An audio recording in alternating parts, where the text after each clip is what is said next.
আমরা গ্রামের মানুষ, আর গ্রামে থেকে যদি ছোট্টখাট্টো কিছু দিয়ে ছোটখাটো কিছু খেলনাই না বানাতে পারি তাহলে কেমন হয় বলেন তো। হ্যালো এভরিওয়ান, আসসালামু আলাইকুম। সবাই কেমন আছেন? আশা করছি সবাই অনেক অনেক ভালো আছেন। আর আজকে আমি কি বানাতে চলেছি এটা হয়তোবা অনেকে খেজুরের পাতা দেখেই বুঝতে পারছে।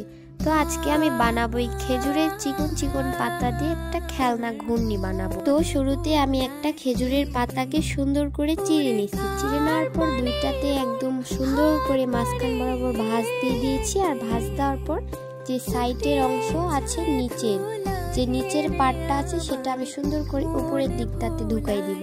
তারপর যে একইভাবে নিচের এই অংশটা আবার এই বড় ফাঁকের মধ্যে আমি ঢুকাই দিব। দেওয়ার পর দেখেন চারটা কানি বের হবে। এই চারটা কর্নার ধরে সুন্দর করে টান দিবেন। আর দেখেন আমাদের সেই সুন্দর একটা খেজুরের পাতা দিয়ে ছোট্ট একটা ঘূর্ণি বানানো হয়ে গেল। আর এই ছোট ছোট ঘূর্ণি কিন্তু বাচ্চারা বানায়। আর বানানোর পর পিছন দিক দিয়ে একটা ছোট্ট কাঁটা ঢুকাই দেয়, দিয়ে কাঁটাটাতে ধরে একদম যেই দৌড় মারে আর ঘূর্ণিটা অনেক সুন্দর করে ঘুরতে শুরু করে। আর সেটা দেখে বাচ্চারা অনেক মজা পায়।